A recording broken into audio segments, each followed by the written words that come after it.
यदि ठीक है वो कथन तो फिर मारा क्यों? इन सब चीज़ों को जब सोचते हैं तो धर्म ग्रंथ भी जो है, सामान्य रूप से धर्म ग्रंथ मोटा मोटी तो आपको कह देता है, मोटा मोटी ये दे देगा कि भाई ये करना चाहिए नहीं करना चाहिए।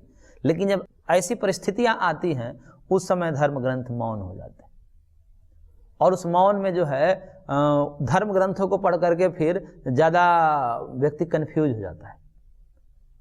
एक कहानी आती है शांति पर्व में, वो कहानी वही है कि गौतम और माता अहिल्या वाली, कि उस समय अहिल्या वाला प्रसंग आया था, इंद्र वाला। तो उस समय जो है उनको पता चल गया गौतम महर्षि को कि ऐसा कांड हो गया। उन्होंने उनका बालक था, उनका बच्चा लड़का था, उसका नाम था चिरकारी। चिरकारी इसलिए था कि वो बड़ा सोच समझ करके देर से काम करता था, कोई भी काम करे तो बहुत सोचता था, इसलिए उनका नाम ही चिरकारी रख दिया। चिरकाल तक सोच कर फिर कोई कार्य करता था। तो अब उठे भी तो लेट से उठे, पढ़े भी तो लेट, सब काम लेट से करता था, इसलिए उसका नाम चिरकारी पड़ गया। अब महर्षि बोलकर चले गए कि ऐसा है, माता को मार दो, माता को मार दो, ऐसा आदेश दे करके वो चले गए, स्नान करने चले गए। अब उस चिरकारी के सामने धर्म ग्रंथों के उद्धरण आने लगे, क्योंकि पढ़ा लिखा था, रोज पढ़ाते थे उनको कि भाई पिता की आज्ञा अविचारणीय है। भाई पिता ने जो बोल दिया, मात पिता गुरु के बानी, बिन विचारी करिए शुभ जानी, कि माता और पिता गुरु की बातें जो है बिना विचार करके आपको करनी है, इसमें कुछ सोचना ही नहीं आपको। अच्छा, वो आदेश क्या है? तो माता की हत्या करनी है। फिर उनको वो उदाहरण आए कि माता किसी भी परिस्थिति में वध करने के योग्य नहीं है, ग्रंथों में लिखा है कि माता का वध नहीं हो सकता। अब वो करे क्या आदमी? इधर मारता है तो दोषी होता, पाप का भागी बनता है, इधर नहीं मारता है तो पिता के आज्ञा का उल्लंघन का पाप लगेगा। अब वो बेचारा वहां कंफ्यूज हो गया, क्या करे क्या ना करे।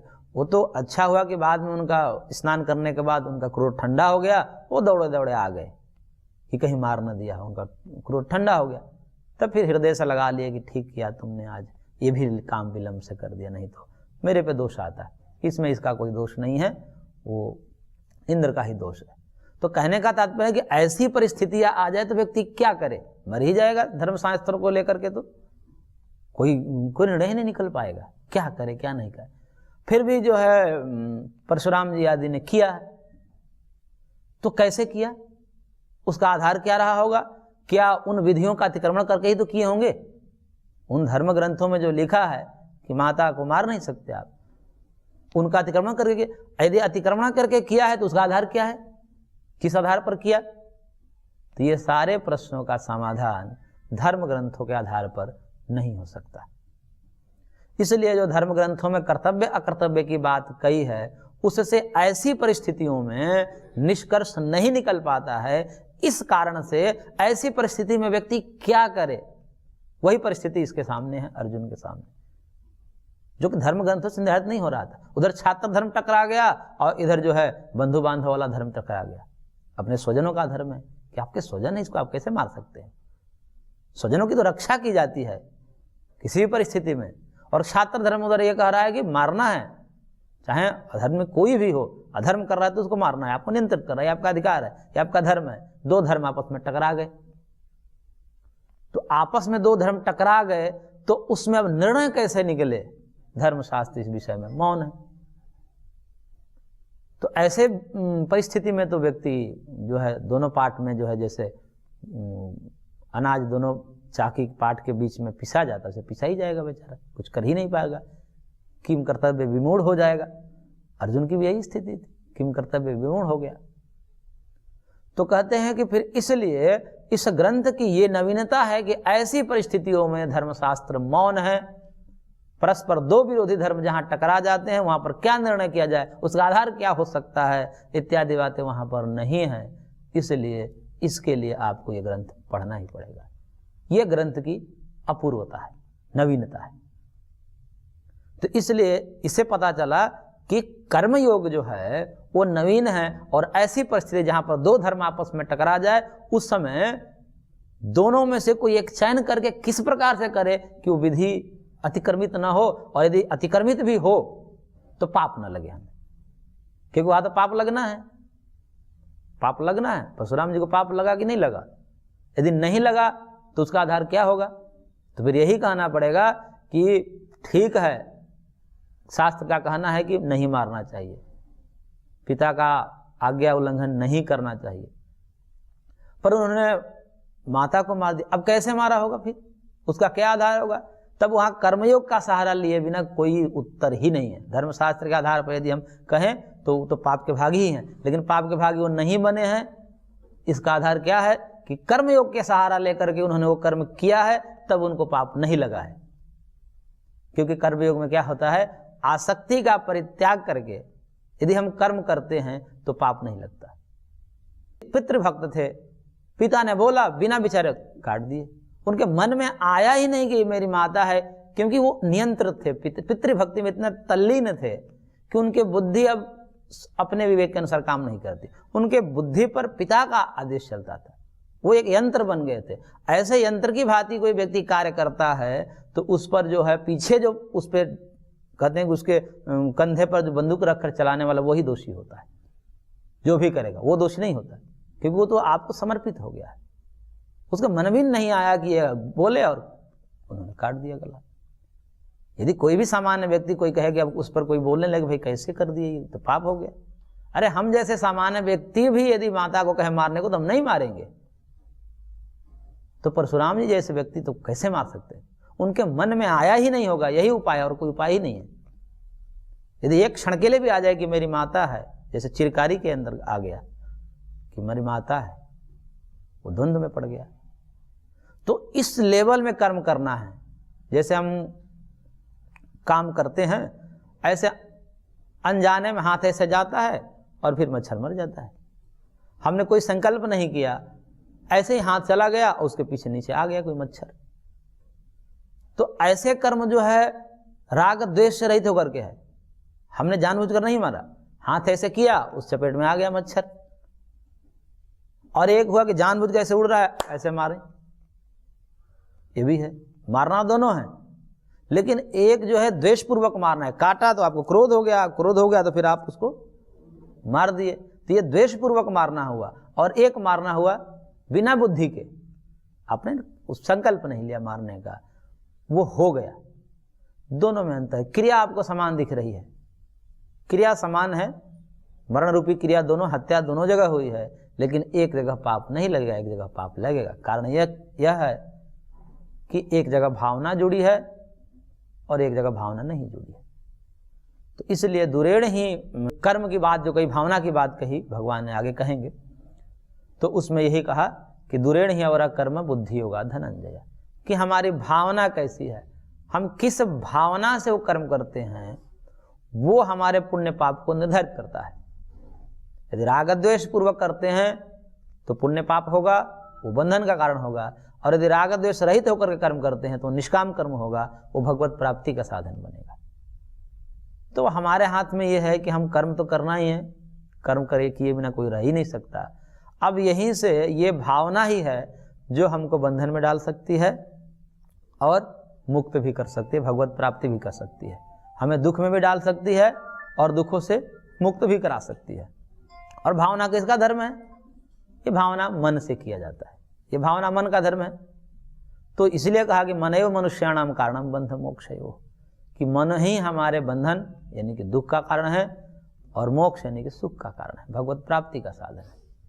तो मन एक ऐसा यंत्र है और इसी पर काबू करके थोड़ी सी भावना बना देनी है, कर्म वही रहेगा हमारा जो हम रोज कर रहे हैं, घर गृहस्थी सारा कर्म वही रहेगा, बस भावना बदल देनी है और उस भावना का ये फल हो जाएगा कि हम जो चाहें सो मिल जाएगा। हम स्वर्ग चाहें स्वर्ग मिल जाएगा, हम नरक चाहें नरक मिल जाएगा, हम भगवान को चाहें भगवान मिल जाएंगे। तो ये हमारे चाह के ऊपर निर्भर है, हमें भावना बना करके, और हमारे हाथ में सब भगवान दे दिए और युक्ति भी बता दिए कि ऐसा करो। लेकिन ये सब बिना गीता के और कहाँ मिल सकता है? धर्म ग्रंथों में तो भावना की बात है नहीं, इस प्रकार से उस प्रकार से चिंतन नहीं है। इसलिए कहा शास्त्रकारों ने कि इस अपूर्वता को देखते हैं, अपूर्वता को देखते हैं तो पता चलता है कि यहाँ पर ऐसे विरोधी धर्म दो उपस्थापित होते हैं वहाँ पर धर्म ग्रंथों से निर्णय नहीं हो पाता। और जब निर्णय नहीं हो पाता तो ऐसे स्थल पर क्या करें? तो इसके लिए गीता आवश्यक है, कर्मयोग आवश्यक है। कर्मयोग के बिना हो ही नहीं सकता। इसलिए इस अपूर्वता से भी पता चलता है कि इस गीता का जो मुख्य प्रतिपाद्य विषय है वो कर्मयोग है। उसके बाद एक होता है अर्थवाद। अर्थवाद का मतलब होता है निंदा स्तुति प्रकृति पूरा कल्पित अर्थवाद। न्याय शास्त्र में महर्षि गौतम ने निंदा स्तुति प्रकृति पूरा कल्प ये 4 प्रकार के अर्थवाद बताए हैं, जिनमें से मुख्य रूप से जिस चीज की निंदा की जाए अथवा स्तुति की जाए, जब कोई व्यक्ति अपना विषय को रखता है सामने, या कोई भी ग्रंथकार अपने विषयों को सामने रखते हैं, तो उनके जो अपने विषय हैं उसकी खूब प्रशंसा करेंगे। इससे भी पता चल जाएगा आपको कि उस ग्रंथ में प्रशंसा बार बार किस चीज की आ रही है। इसका मतलब कि ये कहना चाह रहे हैं, ऐसा भी निष्कर्ष निकल जाता है। जैसे हम महाराज जी की बात को सुनेंगे तो आपको योग की प्रशंसा सुनाई देगी, तो बार बार योग की प्रशंसा सुनाई देंगी। इससे क्या निष्कर्ष निकलता है? योग के लिए वो कह रहे हैं, उनकी विधि है कि योग करो। तो निंदा और प्रशंसा, आप निंदा भी की जाएगी, निंदा से ही पता चल जाएगा कि ये व्यक्ति कहना क्या चाह रहा है। तो निंदा का उलट दीजिए तो फिर प्रशंसा में आ जाएगा। तो वो भोग की निंदा करेंगे, जो योग नहीं करेगा उसकी निंदा करेंगे। तो जो योग नहीं करेगा उसकी निंदा करेंगे, इसका मतलब योग करना है। तो उस ग्रंथ में हम इसको, ऐसे वचनों को अर्थवाद कहा जाता है। ये शास्त्र के अपने शब्द हैं, अर्थवाद। यानी कि जो प्राशस्त्य वचन है, निंदा स्तुति परक जो वचन है शास्त्रों में, उसको अर्थवाद वचन कहते हैं। अब ऐसे अर्थवाद वचनों को ढूंढिए गीता में, जहाँ पर या तो निंदा हो अथवा प्रशंसा हो। तो जब हम ढूंढते हैं तो मिल जाती है। जैसे स्वधर्मे निधनम श्रेयः परधर्मो भयावह, 3 अध्याय में ही भगवान ने कहा कि अपने धर्म में मर जाना श्रेष्ठ है, लेकिन परधर्म, दूसरे के धर्म को चयन नहीं करना चाहिए। यानी कि अपने धर्म, यानी कि कर्तव्य में, तुम्हारा कर्तव्य क्या है? युद्ध करना, इसलिए युद्ध में मर जाओ, लेकिन दूसरे के धर्म की पालन मत करो। तो अब यहां पर स्वधर्म की प्रशंसा है और दूसरे के धर्म की निंदा है। यानी कि कर्म करने की यहां पर प्रशंसा है और कर्म त्याग रूपी संन्यास लेने की निंदा है। यहां पर संन्यास मत लेना, कर्म को मत छोड़ना। तो यहां पर संन्यास की निंदा है, कर्म त्याग की निंदा है और कर्म की प्रशंसा है। तो इसलिए क्या पता चला इससे? नियतम कुरु कर्मत्वम कर्म ज्यायो ही अकर्मणा, ऐसा कहा है भगवान कि तुम्हारा नियत कर्म जो है उसको कभी नहीं छोड़ना चाहिए, क्योंकि अकर्मण्यता की अपेक्षा जो है कर्म करना श्रेष्ठ है। तो अकर्मण्यता यानी कि कर्म त्याग रूपी संन्यास की निंदा कर दिए और कर्म करने को श्रेष्ठ बता दिया। ये निंदा प्रशंसा हो गई। तो निंदा प्रशंसा से क्या पता चला कि भगवान का क्या तात्पर्य है गीता का? कर्म में लगाना है। तो ऐसे जब और ढूंढते हैं तो बहुत सारे मिल जाते हैं। और फिर कहते हैं, प्रशंसा करते हैं, कर्म की प्रशंसा करते हैं कि नहीं कश्चित क्षण में भी जातो तिष्ठते कर्मकृत, कि एक क्षण भी कोई ऐसा व्यक्ति हमको बता दो जो कर्म संन्यास भी लेने वाले हैं, जो गुफाओं में रह करके ध्यान भजन इत्यादि करने वाले सन्यासी भी हैं, उनसे भी जाकर देखो वो कर्म करते हैं कि नहीं करते। अरे खुद उनकी अपनी उपासना भी तो कर्म है। कर्म 3 प्रकार के होते हैं, शारीरिक, वाचिक, मानसिक। चलिए शारीरिक कर्म नहीं कर रहे हैं, शारीरिक कर्म भी तो करना ही पड़ता है, भोजन करना ही पड़ता है, मलमूत्र का त्याग करना ही पड़ता है, स्नान करना ही पड़ता है। तो कर्म से छुटकारा कहाँ हो रही है उनकी? और वो छूट भी जाए तो वाणी से कुछ बोलना ही पड़ेगा। अब वाणी से मान लीजिए मौन है, मन में तो सोचना ही पड़ेगा, भगवान का तो स्मरण कम से कम करना ही पड़ेगा उनको। तो मानसिक कर्म भी कर्म है। तो कर्म त्याग कहाँ हो सकता है? जब कर्म त्याग हो ही नहीं सकता तो फिर कर्म त्याग करने वाला दर्शन जो है वो कहाँ टिकता है? एक क्षण के लिए भी कोई कर्म छोड़ ही नहीं सकता, तो फिर कर्म त्याग करके अब जो है संन्यास लेने वाली बात कहाँ जचती है? हो ही नहीं सकती, कोई कर्म का त्याग ही नहीं कर सकता। इसलिए नहीं कश्चित क्षण में भी जातो तिष्ठते कर्मकृत में, इसमें क्या है? कर्म की प्रशंसा है, कर्म करने की प्रशंसा है। और ऐसे ही हत्वा वा प्रप्स्यसि स्वर्गम जित्वा वा भोक्ष्यसे मही, यहाँ पर भी अरे कर्म करते हुए मर भी जाओगे तो स्वर्ग मिलेगा और जीत जाओगे तो राज मिलेगा। यहाँ भी प्रशंसा है। किसकी प्रशंसा है? कर्म करने की, युद्ध रूपी कर्म करने की प्रशंसा है। और निंदा भी है कि इंद्रियार्थ विमोहणात्मा मिथ्याचार से उच्यते, करे कि यदि तुम कर्म का त्याग करके और सन्यास ले लेते हो और सन्यासी बन करके और मन में विषयों का चिंतन करोगे और ऊपर से कुछ कर्म नहीं करेंगे, ऊपर से कहेंगे बड़ा साधु है ये बेचारा, ये देखो कितना अपने आप को संयम करके इन कर्मों से विरत है, और अंदर क्या सोच रहा है, अंदर विषयों का चिंतन चल रहा है उसका, तो करेंगे मिथ्याचारी है। ऐसे कर्म त्याग से अच्छा है कर्म करें। तो यहां पर ऐसे कर्म संन्यास की भगवान निंदा कर रहे हैं। तो इसका मतलब कर्म संन्यास की निंदा है और कर्मयोग की प्रशंसा है। और भी भगवान 6ठे अध्याय में कहे हैं, प्रथम में ही अनाश्रितः कर्म फलम कार्यम कर्म करोति यह सन्यासी च योगी च न निरग्नि न चाक्रियः। अनाश्रित कर्म फलम, कर्म और फल की आसक्ति का त्याग करके जो कर्म करता है वही वास्तव में योगी है, वही वास्तव में सन्यासी है।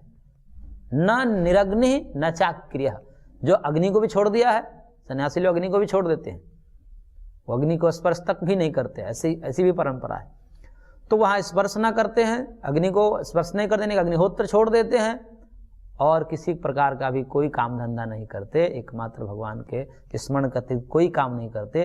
तो भगवान कहते हैं कि वास्तव में ये सन्यासी नहीं है। सन्यासी कौन है?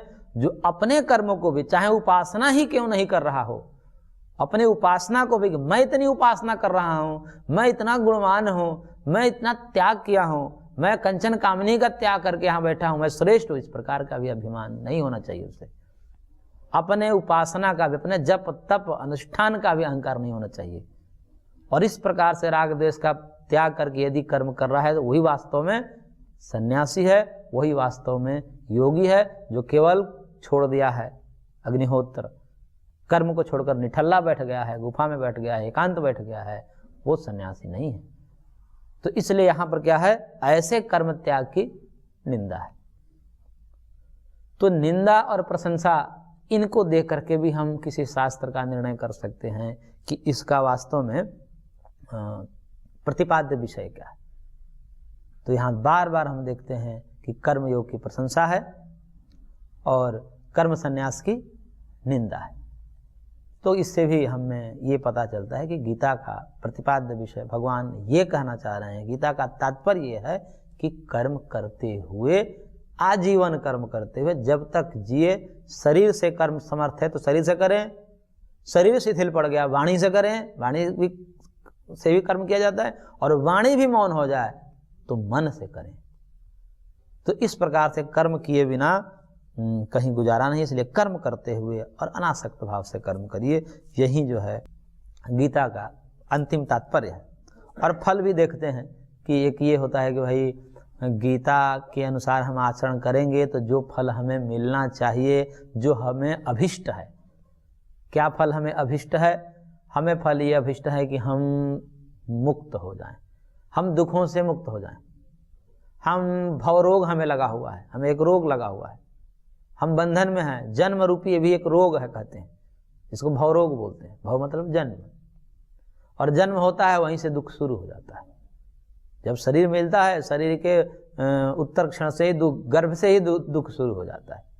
फिर जन्म के बाद बच्चा बाहर आता है, उसी समय रोना शुरू हो जाता है। वो रोता क्यों है? सुख थोड़े मिलता है उसको, रोना होता है दुख में, उसको झटका लगता है, तो दुख शुरू हो जाता है। फिर उसके बाद तो फिर देखते हैं जगत में, कहते हैं सूत्रकार तो कहते हैं कि कितना भी हम कह लें, उत्साह के लिए अलग बात है, लेकिन मन में तो ये बात सबको ये इतना तो पता ही है कि दुख ज्यादा है। तो दुख ज्यादा है तो इसे हमें छूटना है। कैसे छूटे? तो अंत में जब अंतिम दर्शन है, कहते हैं कि जब तक शरीर रहेगा तब तक जो है दुख छूटेगा नहीं। शरीर है तो सुख दुख दोनों चलेगा। और हमें क्या चाहिए? कहते हैं कि हमें चाहिए केवल सुख, केवल सुख हमें चाहिए, थोड़ा भी हमें दुख नहीं चाहिए। चाहते तो सब हैं, लेकिन चूंकि हो नहीं पाता इसलिए अब कहने लगते हैं कि नहीं हम इतना तो झेल लेंगे जी, इतने सुख के लिए तो इतना दुख झेलना ही पड़ता है। वो इसलिए कहते हैं क्योंकि हमारे बस की बात नहीं है, हम नहीं कर पा रहे हैं, तब वो हमें स्वीकार करना पड़ रहा है। ये नहीं है कि वो चाहता है दुख, वो चाहता दुख नहीं है, कोई भी दुख नहीं चाहता, लेकिन अब उस दुखों को परिहार करने में, हटाने में असमर्थ है, इस कारण से उस दुख को गले लगा लिया, स्वीकार कर लिया। ठीक है, महर्षि कहते कि नहीं नहीं नहीं, हम इसको भी उखाड़ फेंकेंगे, हमें इसको भी नहीं रखना है, थोड़ा भी दुख हमें नहीं चाहिए। अब इसके लिए आप इसको कह सकते हैं कि वो बड़े इस प्रकार से हैं कि बड़े दुखों से डरते हैं। बात डरने की नहीं है, बात है कि दुख हमें इष्ट है या अनिष्ट है। जब हमें पता लग गया कि दुख इष्ट नहीं है, हमें किसी को भी इष्ट नहीं है, तो अब उसको हटाने के लिए प्रयत्नशील रहना ये किसी भी विवेकी पुरुष का कर्तव्य है। दुख में पड़े रहना ये किसी भी विवेकी व्यक्ति के लिए इष्ट नहीं है। विवेकी व्यक्ति का ये लक्षण नहीं है कि दुख आ गया तो उसको हटाने का प्रयत्न ही नहीं करे, उसी दुख में झेलते रहें। दुख को हटाने का प्रयत्न करना ही ये दर्शाता है कि आप विवेकी हैं, आप सुख चाहते हैं, दुख को नहीं चाहते। अब कोई कहे नहीं हम पड़े रहे उसी में, और कोई उससे निकल रहा है बाहर तो उसको कहते देखिए तो डर रहा है दुख से। अरे भैया दुख से डर नहीं रहा है, दुख से केवल डरने की बात होती तो वही बैठ जाता। उस दुख को पार करने का प्रयत्न कर रहा है, जैसे कोई तट की तरफ भाग रहा है बीच नदी से, बीच नदी में वो डूब रहा है और उस नदी की धारा को चीरते हुए तट की तरफ भाग रहा है, और एक व्यक्ति जो वहीं पर गोता खा रहा है और वो कहे डरपोक हो तुम, डर रहे हो, भाग रहे हो। ये डरना नहीं, ये पुरुषार्थ है। वो पुरुषार्थ कर रहा है, वो निकलना चाह रहा है, वो डर करके उससे निकलना चाह रहा है, तो उसका भागना, दुख से भागना, तट की तरफ भागना, ये दर्शाता है कि वो पुरुषार्थी है। और जो ये कह करके उसी में पड़ा रहता है, कह रहे तुम डरते हो, हम देखो हम तो बड़ा सहते हैं इसको। अरे सहते इसलिए कि आप में योग्यता नहीं है त्यागने की, आप त्याग नहीं पा रहे, उसके लिए प्रयत्नशील नहीं है। स्वीकार कर लिया ये तो हो ही नहीं सकता, ये तो हमारा जीवन का अंग है, हम जन्मे हैं तो हमको दुख होगा, ये मान लिए हैं। इस कारण से आप ऐसा कह रहे हैं, आपको भी अभिष्ट नहीं है, आप असमर्थ हैं, इस कारण से कर रहे हैं। तो इसलिए अब प्रत्येक व्यक्ति को ये चाहिए कि मेरे को अंतिम तात्पर्य, जिसे पुरुषार्थ चतुष्टय कहा जाता है, पुरुषार्थ चतुष्टय में जो है 4 पुरुषार्थ हैं, धर्म, अर्थ, काम और मोक्ष। तो धर्म, अर्थ, काम ये तो त्रिवर्ग है, ये साधन है, और जो है मोक्ष अंतिम पुरुषार्थ है। इसलिए महर्षि कपिल ने प्रथम सूत्र में ही सांख्य शास्त्र में अथ त्रिविध दुखात्यंत निवृत्ति अत्यंत पुरुषार्थ कहे कि वास्तव में अत्यंत पुरुषार्थ का मतलब परम पुरुषार्थ। पुरुष का अर्थ पुरुषार्थ कहलाता है। पुरुष मतलब चैतन्य, कोई भी चैतन्य है, चाहे स्त्री पुरुष की बात नहीं है यहाँ पर आत्म तत्व, चैतन्य तत्व, जो भी सजीव हैं उनका प्रयोजन है दुखों से छूटना। सब चाहते हैं, चींटी से लेकर हाथी पर्यंत सब यही चाहते हैं कि मैं कभी दुखी न रहूं, मैं सदैव सुखी रहूं। अब इस फल को प्राप्त करना है तो अब जो है ये कोई कहे कि इस फल को प्राप्त करने के लिए तो संन्यास लेना ही पड़ेगा, क्योंकि इसके लिए और कोई मार्ग ही नहीं है। नान्य पंथा विद्यते नाय, वेद में कह दिया, तो इसको आपको करना ही पड़ेगा। और नहीं तो कह दिया कि न प्रजया न कर्मणा धने न त्यागे न अमृतत्व मानसु। सन्यासी लोग बोलते हैं कर्म त्यागी कि न धन से मुक्ति मिलेगी, न बहुत सारे पुत्र पौत्र से मुक्ति मिलेगी, न कर्म से मुक्ति मिलेगी, जो आप कर्म कर रहे हो, फिर किससे मिलेगी? त्याग से मिलेगी। यदि त्याग कर दो, तब वहां पर आकर के कर्म योगी कहते हैं त्याग का अर्थ समझा आपने। त्याग का मतलब त्यागेन, त्यागेन मतलब त्याग से ही आपको मुक्ति मिलेगी, अमृतत्व की प्राप्ति होगी, भगवत प्राप्ति होगी। तो त्याग का क्या मतलब आपने कर लिया? त्याग का मतलब कर्म त्याग कर लिया, कह यही गड़बड़ है, कर्म कोई त्याग ही नहीं सकता, इसलिए क्या त्यागने की श्रुति कह रही है? फिर वेद क्या कह रहा है यहाँ पर?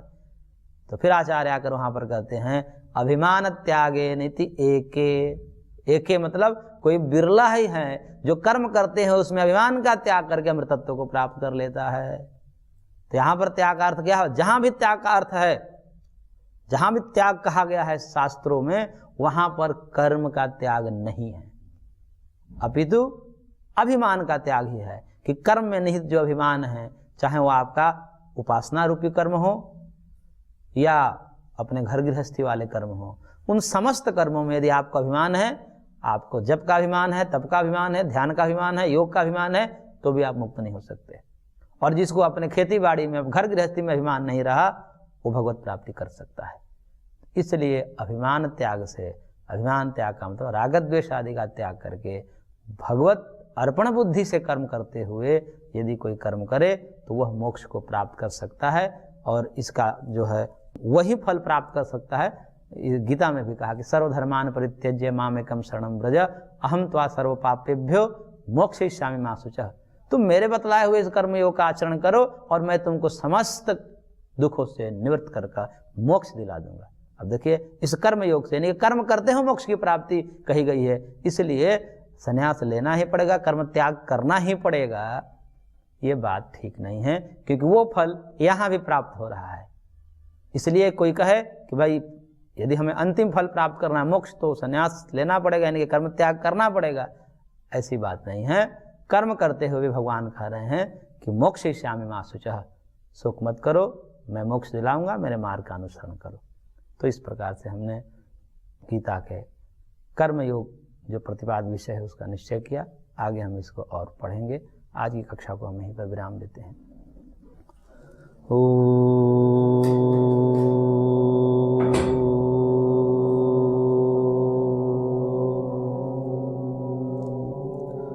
शांति शांति शांति।